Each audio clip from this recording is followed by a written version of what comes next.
Jazz and Morning, Ammar. Jalf. Yeah, I didn't go away anywhere, anyway, anyway. Uh, so I've been here. I was meant to be away with the family because we go away to this house in Stanhope with lots of friends. So I spent the night there, but then came back. Just been too busy at work. What about you? No, just well, I don't go away at this time of the year, more bank holidays and stuff. Like to keep a presence at work and stuff. Um, but overall, though, I think a lot of people have gone away because the city's been very quiet. Yeah, all right. And I think normally, Ammar, there's a balance where there's people that go away, and then you have an influx of people coming into the city. But I'm not sure about my kind of from what we can gather, that's definitely that hasn't balanced itself out this year by by a long distance. I think either people are not traveling a lot or they're going abroad, and instead of people coming into the northeast to visit for a long weekend, they must be going to other places because I have not seen a lot of individuals coming into the city.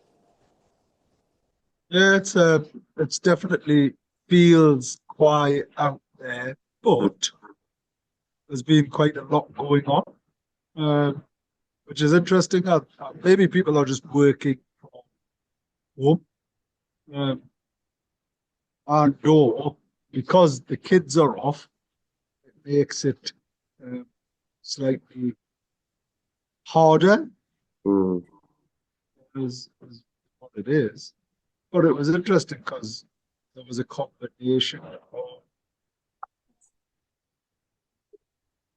there was a combination of the holidays being split. So in other parts of the country, and I don't know if that was the case here. Um, I don't know if that was the case here, um, but they were definitely um, split into. So kids broke up a week before the bank holiday in certain areas. Other kids have broken up after the bank holiday. So our kids have been off.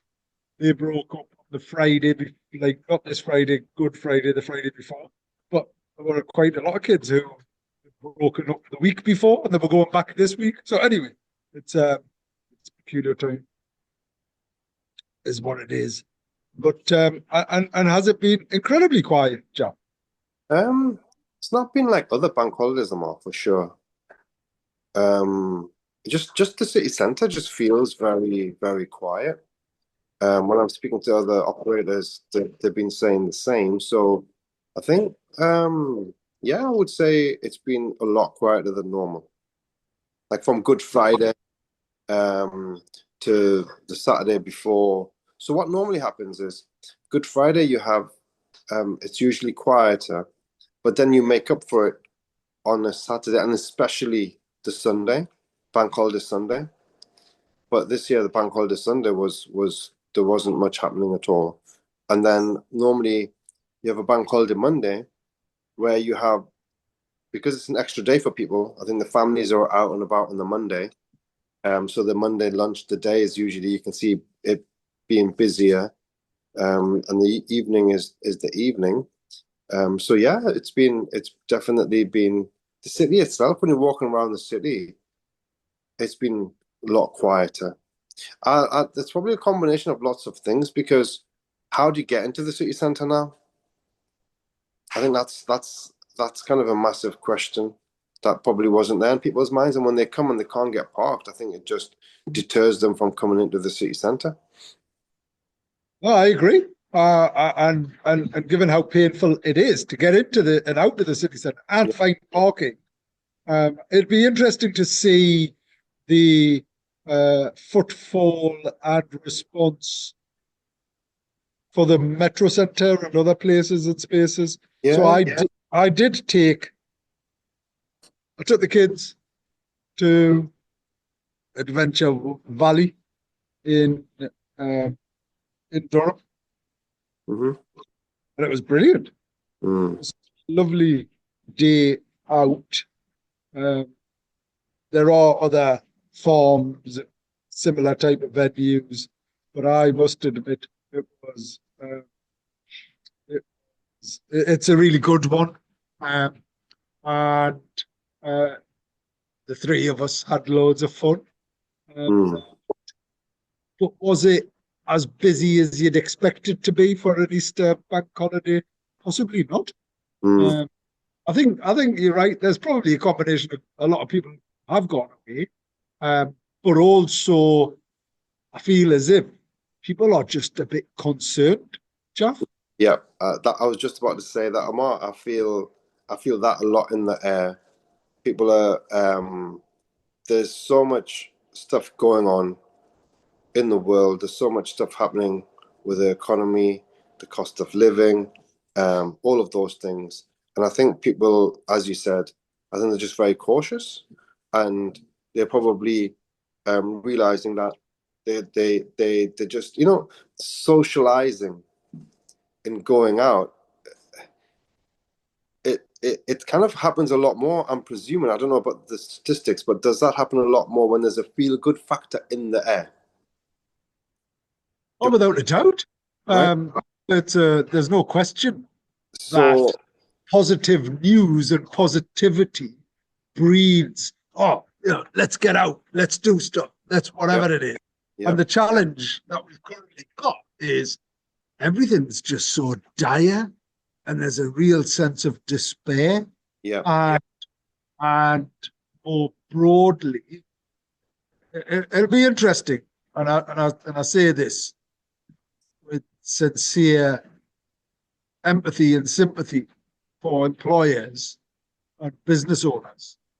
But today and the next few days, it's payday, right? Mm. Is what it is. So it'll be really interesting to see the impact of that. It's And you today. would, It's today payday. End of the. It is payday. End of the month and stuff. Yeah, I think. And what do you mean in terms of impact on the impact on the bottom line or the impact on?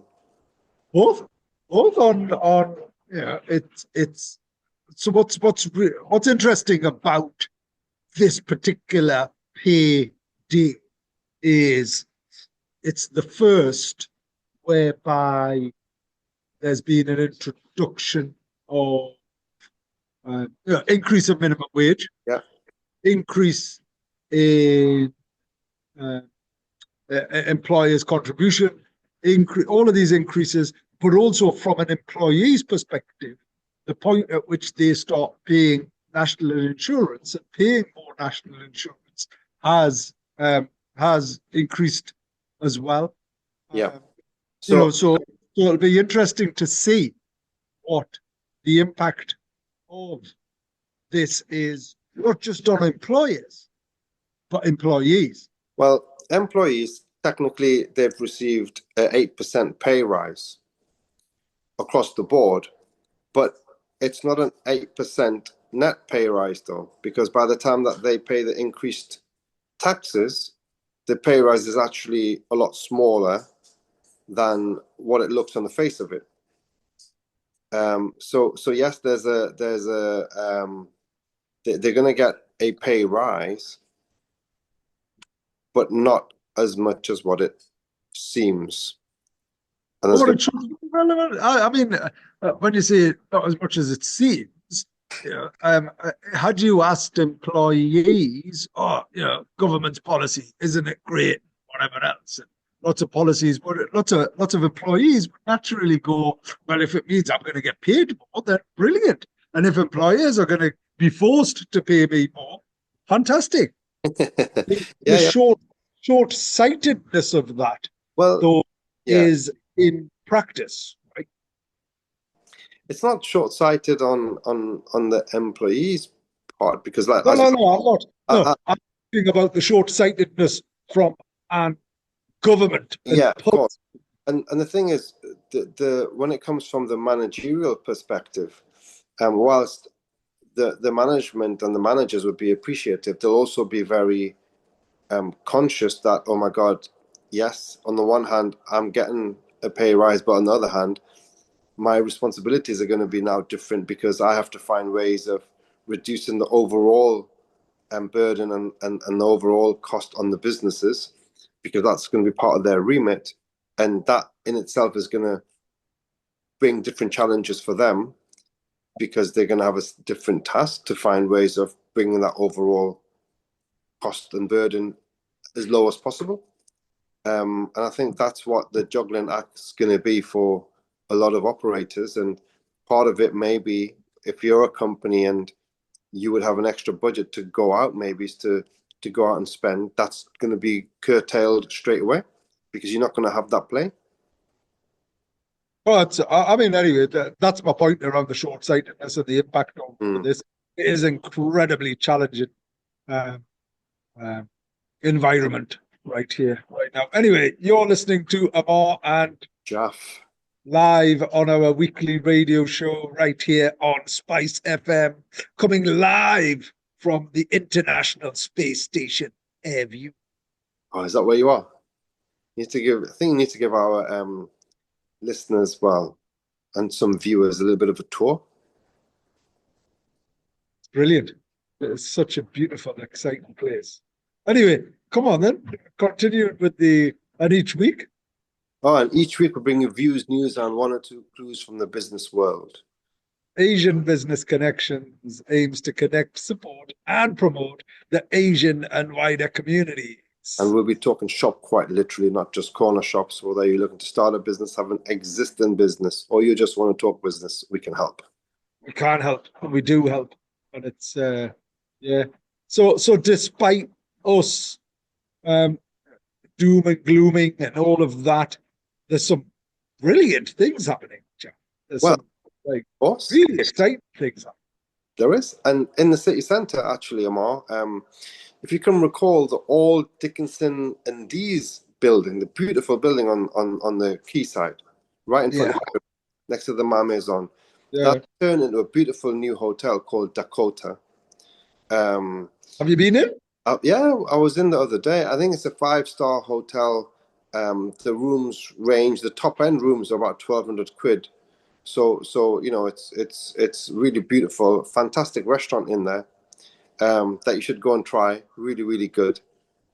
Great steaks. They do like Wagyu fillets and all of that kind of stuff. Top quality food. Good. Halal. Yeah. Is it? The Wagyu fillet is halal. I mean, it's not cheap. But yeah, it's enjoyable though. It's good. Go and try it, definitely. So yeah, I think it was really good for the city that another top hotel has come to the city, because I have heard, you know, when all the big boys do come into the city, the PIF guys and all the rest of it, I mean, you know, they were, I think I've heard murmurs that they were complaining that there wasn't any really top end hotels in the city. I mean, you got the Ma Maison, and then you've got. No, but it's you're right. You're absolutely right. There isn't, and there wasn't. Typo. So that ticks the box. Brilliant. Yeah, the only thing is, obviously, for hotels to keep ticking and be full, you need there to be lots of events happening in the city. And you know, obviously, it would be, I'm presuming, I remember many years ago, you used to have these city council economic, you're on a board, weren't you, of economic development board or something? Is that still in place? Because I've not heard much from groups or departments like that.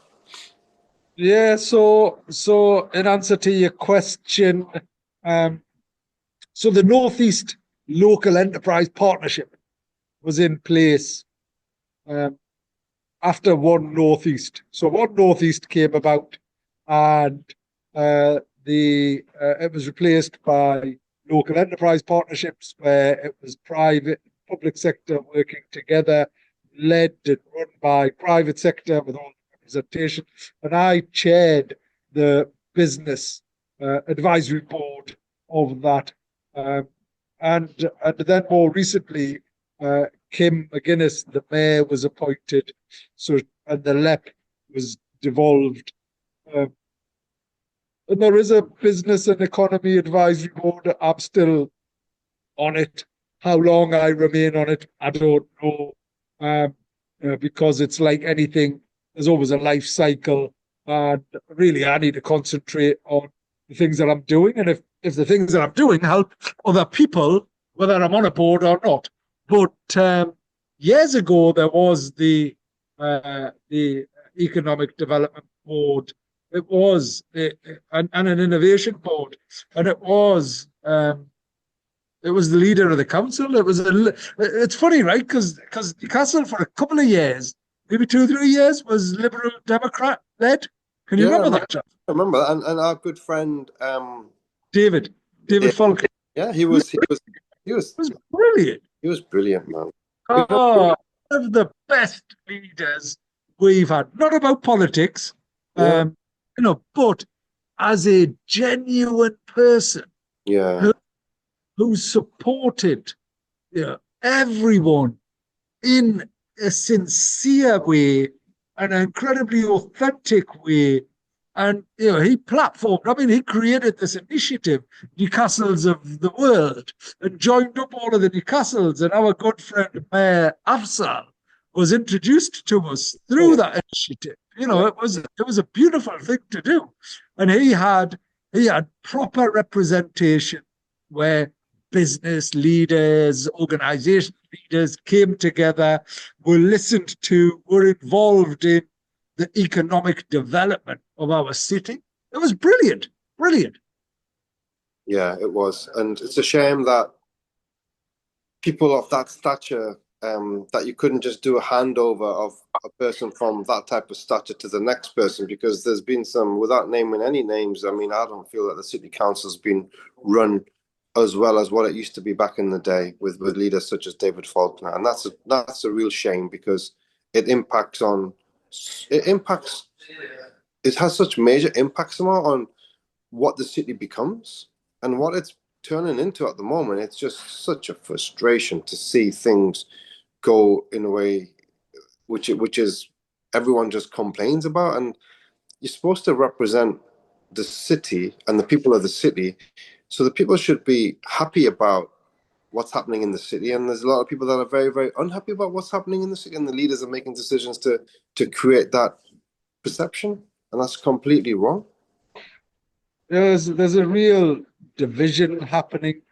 There's a real division, and Newcastle is one of the greatest cities. I'll argue it's the best city, whatever else, but it's such a shame, because sadly, and it's not just Newcastle, I feel as if the United Kingdom generally is turning into this third world country, right? With the levels of poverty, ill health, deprivation, all of these things that we historically were the best at, Great Britain. I love that title, Great Britain. That should demonstrate exactly like how good of a place we are. And it does. It's a real shame. It's a real shame. Just in that, please. Thank you. That our great city and our great country is just the way it is, and we're making decisions that sadly impact so many of us.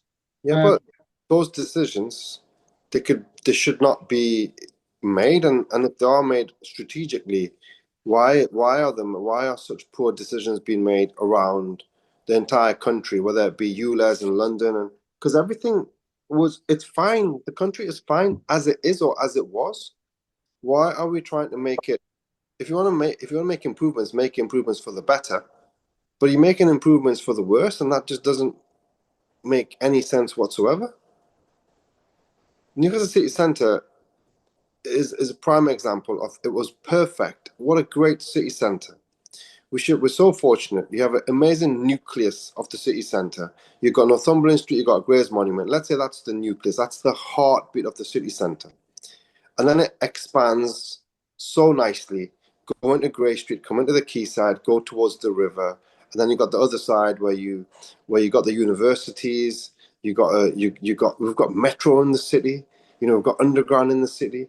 You've got the football stadium right in the city centre. You've got X amount of student living in the city centre. I mean, you've got the businesses on the periphery. What's the area called, Ammar, where you've got the Centre for Life, and all the development around there, all the business hubs that have been created around there. I mean, it's absolutely awesome. And then you're beginning to. Well, you say that, Jeff, but it's like, if you look at the entrance from Central Station. Well, I'm just saying everything was there. Beautiful. We've got such a beautiful Central Station, one of the best train stations with historic importance. There was literally, in the olden days, it was just literally, you'd go London, York, Newcastle, and it was and that was the big deal type of space. But when you come out of Central Station, there needs to be something done with that. It's freaking. I mean, that's the whole thing. My point is, everything was there. And what they're doing to what was there is just ruining what was there. And they don't have no right to do that. What they've done with the traffic around the city centre, around the train station, is absolutely horrendous. Destroyed it. It was perfectly fine as it was. What they're doing around Pilgrim Street, Grey Street, changing lanes and putting in bicycle lanes here, there, and everywhere, absolutely unnecessary. No one's on the bicycle lanes. You're just destroying it unnecessary. The traffic around the universities, John Dobson Street and everything, it was perfectly fine for years and years and years and years. No need to do what you're doing over there. You're just ruining it. You're doing all of this stuff that you're tolling cars and vans and A, B, C, and D coming into the city centre. There was no issues with any of that. Totally just ruining it. People have to drive afar, damage the environment even more to get to places that they would have got easily, but they have to take diversions, go a longer route. How is that benefiting the environment in any way? So Grey Street, the most beautifulest curved street. You can just park your car, drop into the city centre and pick something up, go to the post office or do whatever, some basic jobs, go and have a quick coffee, 30 minutes meeting with somebody in a city centre cafe, be in and out. It's impossible to do those things now. And it's terrifying because everyone says the same thing that you speak to in business, but the city council, whilst they say that they're putting things to public, I mean, that's just a smokescreen, really. They've got the plan. They'll make the decision no matter what objections there are, and they'll go through with, I think it's a wider plan that they have for the whole of the UK, because I bet we're not the only city centre that's complaining. It's probably happening up and down the country.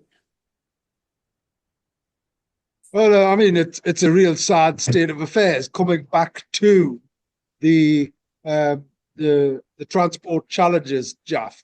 So our metro systems and our metro trains, which are decades old now, I mean, we built this place here because of the metro next to it, right? Because we wanted a space where people could land at the airport, and if they wanted, jump on a metro, come here, or if they want to drive on a chauffeur or the private planes, and everywhere and anyone across the whole of Tyne and Wear, from Sunderland to South Shields, North Shields, and everywhere in between could come here.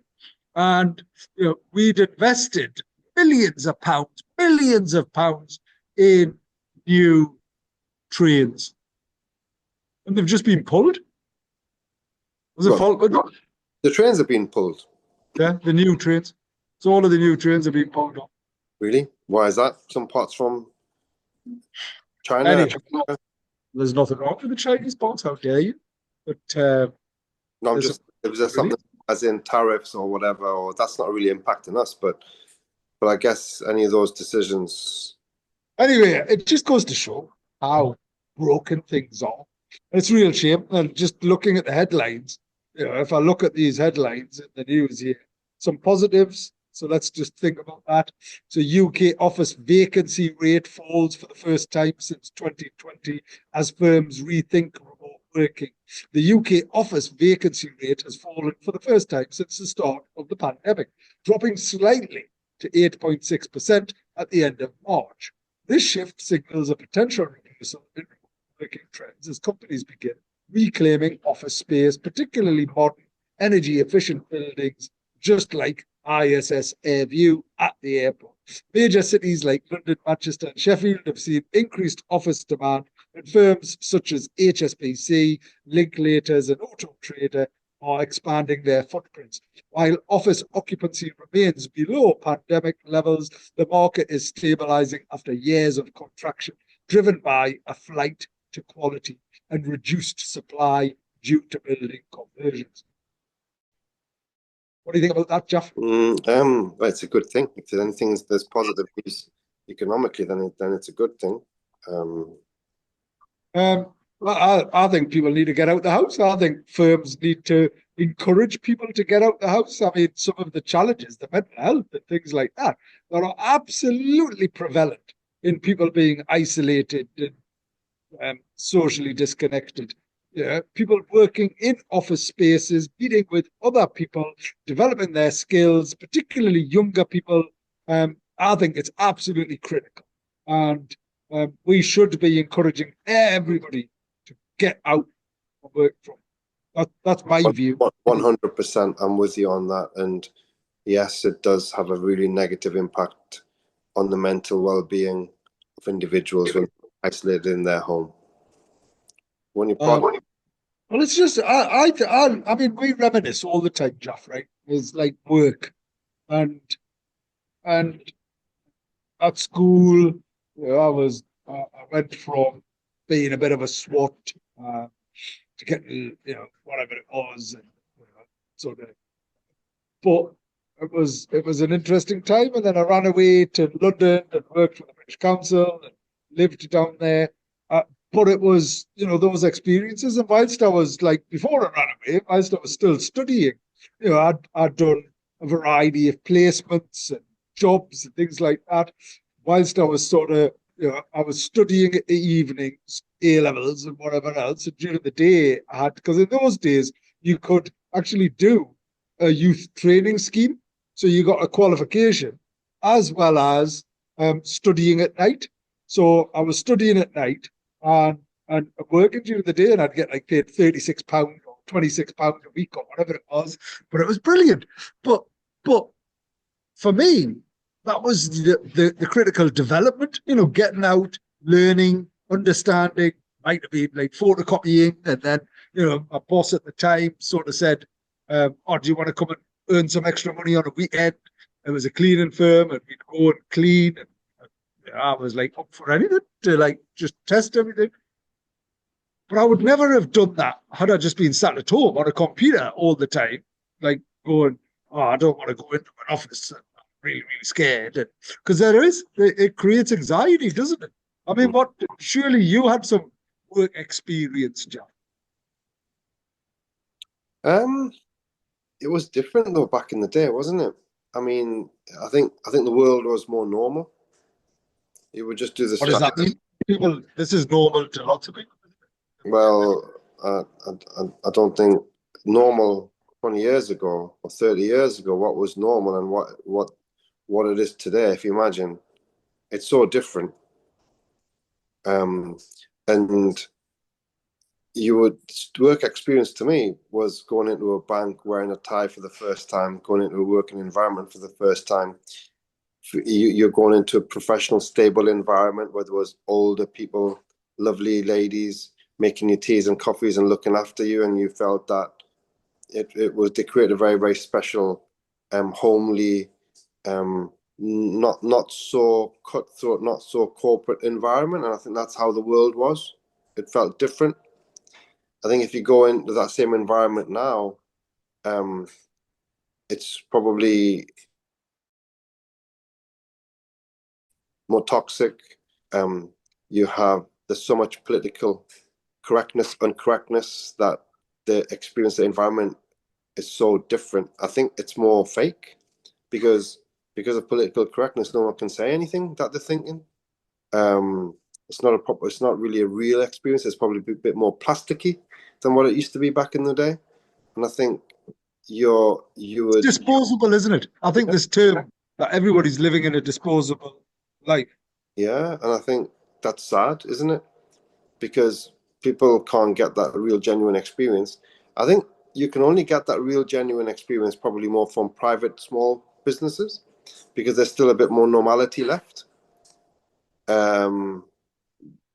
Because they're not part of a wider corporate kind of plan or processes or culture or environment. So I think it just depends where you're lucky or unlucky enough to get your work experience at. It probably has an impact on your first understanding of the working life. Well, there's a lack of work experience. So I chair the progression forum in Newcastle, right, which is all of the education side of things and everything else. And um, and the biggest issue currently for schools is careers, proper careers, advice and experience and work experience.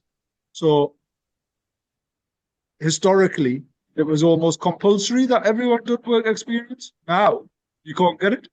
It's a rarity that schools offer it. Mm. So it's a real challenge. Yeah, and I think that's so important for having that real kind of experience, because practically, when people are doing practical work, is so different, or you're doing practical studies compared to the real thing. It's so different. It is, oh, without a doubt, without a doubt. And yeah, part of what we need to explore is very much. I've lost you, John. Where you go? You still there? Hello, Jeff. Brilliant. Jeff's gone. Oh, and he's going to come back. Here he is. Apologies about that. You just teleported out of the studio. What happened, Jeff? You just teleported. I don't know what's happened there, man. Pushed the wrong button. Yeah, I think so. Yeah. Anyway, it's different times. It's very, very challenging, and whatever any employer could do, please support a young person. Is what we need to be able to do. Of right. Okay. Back to the news. Some clues. Ammar, have you heard much about this sun dimming stuff? What? Have you heard about that? What? Apparently there's too much sunlight that's damaging our environment, so they're gonna find a way to block the sun by putting some things in the clouds. Have you heard about that? That's apparently a new thing that the government's about to rubber stamp, which is just doesn't, because I've not seen much sun in where I live in the West End.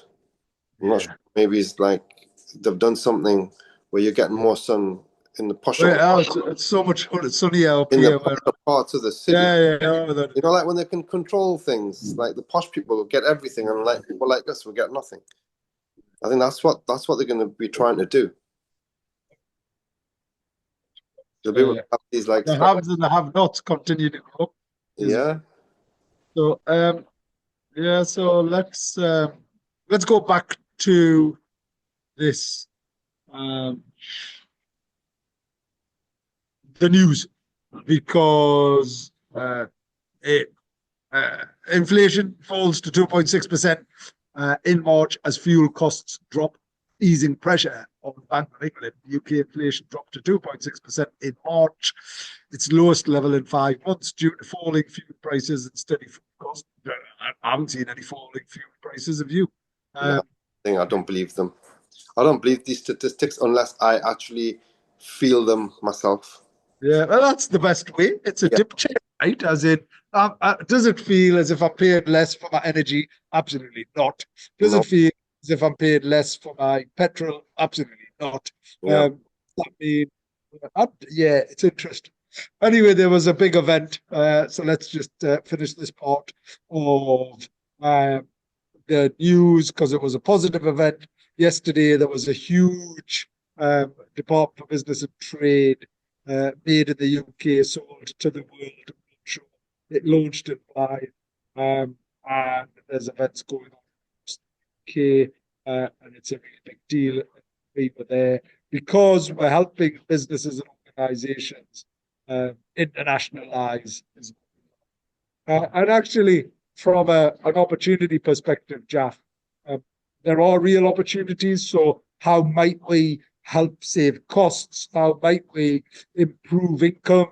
Bottom line, how might we help more businesses export from here because there's a bigger demand elsewhere for products and services? So all of those things is what we do.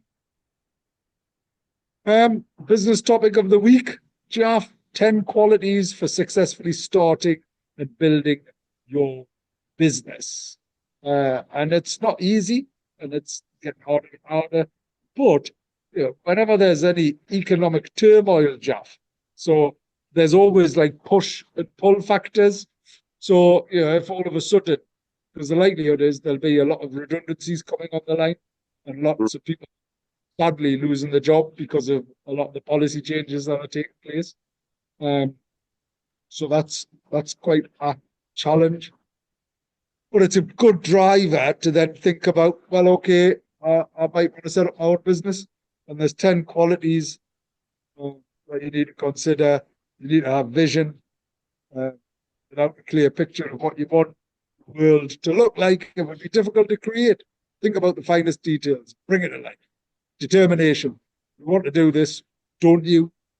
Deal with your doubts before you start. Once committed, it's difficult to turn back.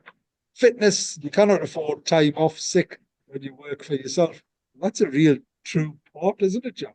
That's the one that people don't talk about, but it's so important. Fitness is key. Mental health, although many will say you're mad, you mustn't be. Starting a business is stressful and you need to be resilient. Love, you're going to need a shoulder to cry on, even if you even if you're a man. If you have someone to share the thrills and spills, you'll enjoy it.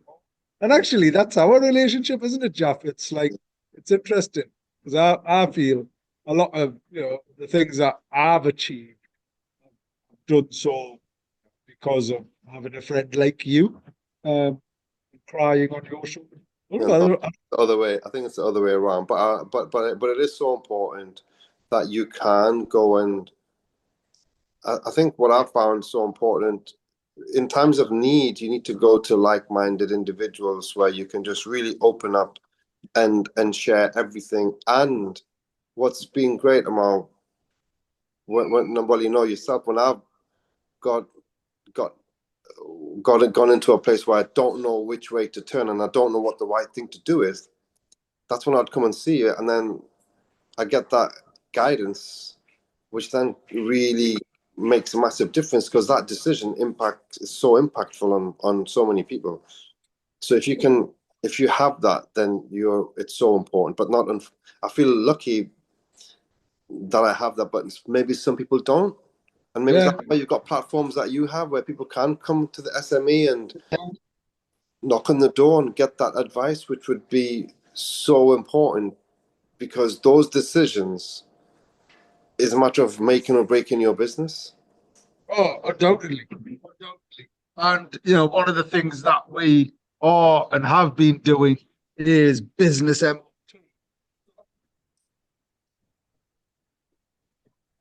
incredibly important one. having someone. It is about, if you're feeling ill, you'd go and see a doctor. If you're mentally having challenges, you'd go and see a counselor or a psychiatrist or a psychologist or whatever. You'd get help. But from a business perspective and business owners, we feel as if, oh my gosh, I can't talk to someone about both the opportunities but also the challenges. And just like any other discipline, you need to access the right support at the right time. But that's fundamentally what the S&P has.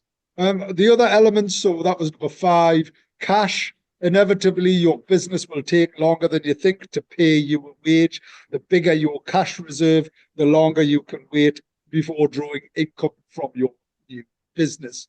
Flexibility. Usually, when you start a business, it's just you. This means you make the coffee, clean the toilet, and pick up litter. Humor, you're going, I still do that now. Anyway, humor, you're going to make some mistakes. We all do. The ability to laugh it off, learn quickly, and move on will help keep you going. Caution. Sometimes it's easy to say the opportunities are difficult to spot the threats. You need to be cautious without being risk averse. Generosity. When you enjoy success, invest in those who made it possible. Parties, thank you gifts, and treats for you and your family will all make it seem worthwhile. Reach out. There's so many different stories and opportunities. I mean, just very briefly, it's like turning your hobby into a business. Many people dream of starting their own business when they've found the time to stop and think. However, most find the reality much harder to face. You need to be a special sort of person to work for yourself, perhaps even to employ others. As well as the strengths listed, you need a passion for the work you plan to do. Some are able to turn a hobby into a business. Others try this, but find that full-time hobbies soon lose their appeal. Here are a few pointers that might help you decide if your hobby could become work too. Hobby businesses work best when many people share your passion. Specialist suppliers or equipment are hard to find. There are dedicated enthusiast magazines or websites. You already have a good profile in the sector. Interest is growing, not waning. Good examples of hobby businesses include bead shops that sell all you need to make costume jewelry, classical CD stores, mail order religious artifacts, photographers. And then there's a really interesting story here, which was Stephen's story. Stephen had always had a passion for photography and decided he would like to turn professional.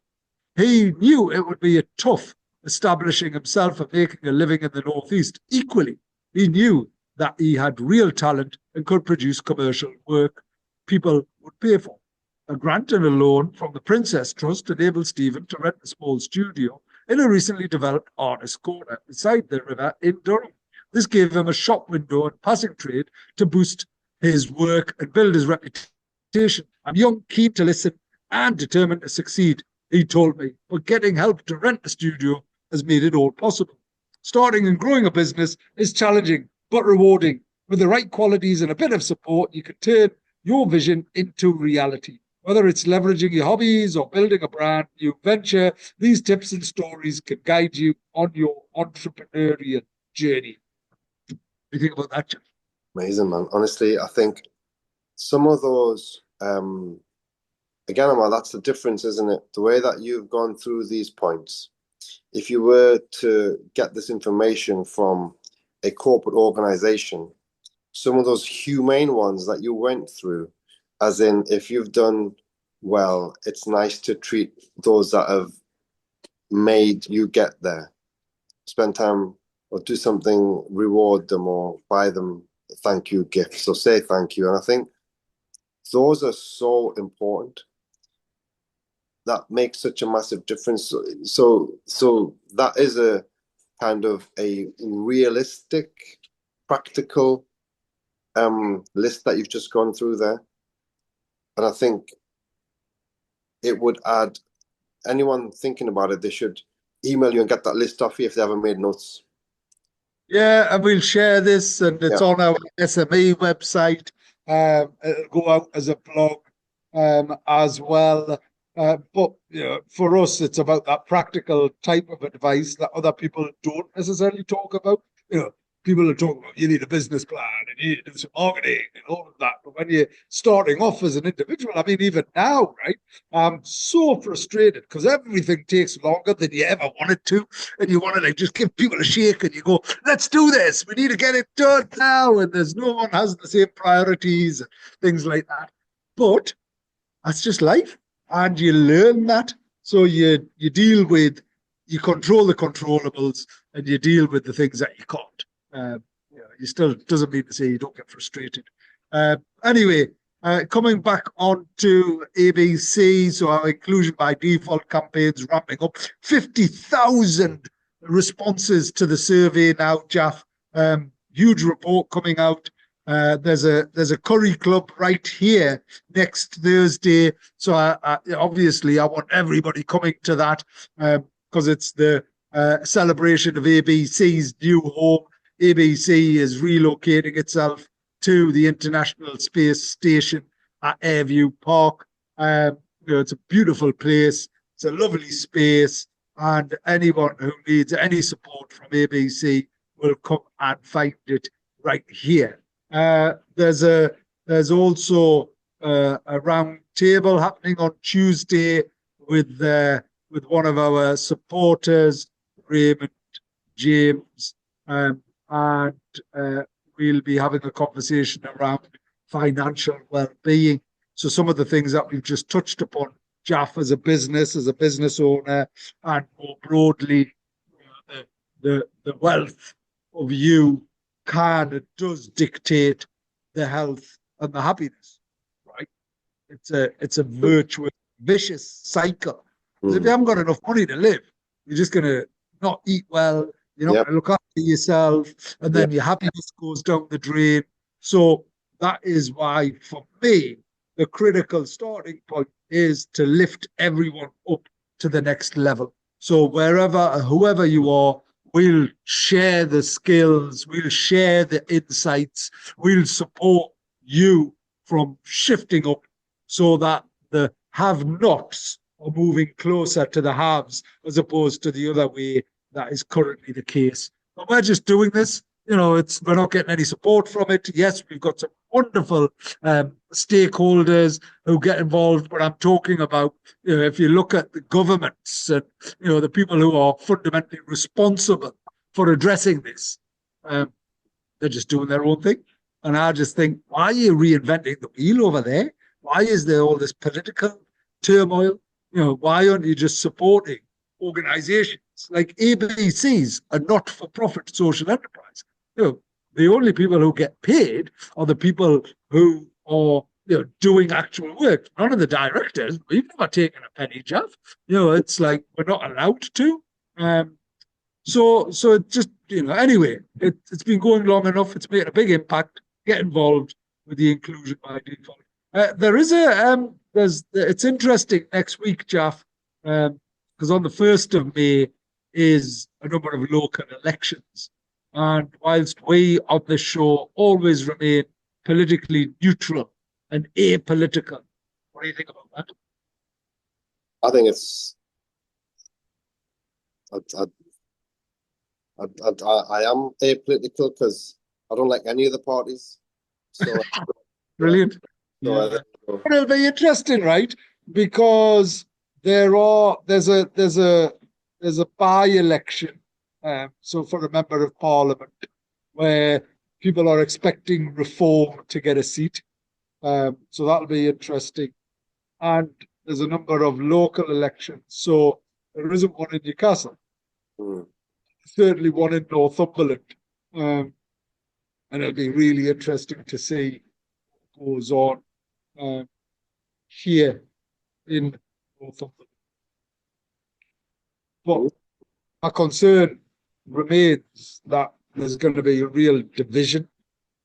And that's what's happening. There's more division happening across the whole of society and the countries. And equally, going back to the trades and the tariffs and the wars and things like that. Uh, one of the things you need to consider, Jeff, you touched upon it last week or the week before, was the importance of getting everybody in a room and looking at innovating your business model, right? As in, how do you look at where you get your supply from? How do you improve this? How do you reduce that? How do you look at those things? And it's crucial now. It's absolutely critical for every and any business to consider their business model and innovate. Absolutely. I think if you don't do it, you're going to be in trouble because the costs have gone up, and you've got to really be active and fight for every single penny in every single department, every single section of your business. Ammar, we've got a few minutes to go. I think we just quickly need to talk about Newcastle because we have big match tomorrow. Great to have Eddie Howe back in training. He's been off, it was quite serious. He had pneumonia. He was really sad for days, and he's back up and running. Interestingly, we had a couple of the footballers in this week and saying it was good to have Eddie back. And I said, is he back to his self? He said, well, actually, no, he's not running as much, and which he just confirmed himself. But I think it must take quite a lot out of you, because when you've got an infection and you're in the hospital bed, it takes time to get back. But it's good to have Eddie back, and hopefully, we've got some critical games left, 5 matches left. We need to be in a Champions League because we really need the influx of so much more people into the city. When that happens, hopefully by the end of the year, it makes a massive difference to the city. And we just want, the city to be up there in the eyes of the whole of Europe, and Champions League will help that. So it's a big few games left at the end of the season, and it makes a massive difference to the future of the club and the future of the city. It does, and it's super exciting to see that. And it'll be interesting to note what goes on. It was a shocking game last week. It was incredibly sad. It was awful. But I'm confident that tomorrow we'll see us win. I must admit, Justin did a great job in Eddie's absence. Yeah, they've done a phenomenal job. So yes, hopefully Eddie's. Any predictions? Any predictions for tomorrow, Jeff? I think we're gonna, 3-0. Yeah, I agree. And then what will that mean generally? That means that we'll have a buffer of a 5-point buffer to Aston Villa, who is one of the clubs that's chasing the Champions League spot, which is the top 5 clubs, the top 5 Finnish clubs. So I think if we have that 5-point buffer, it's quite good, and we'll only have 4 more games to go. So it's between Man City, Nottingham Forest, Newcastle United, Chelsea, and Aston Villa, because the 2 other spots have already in. It's Red Hot Radio.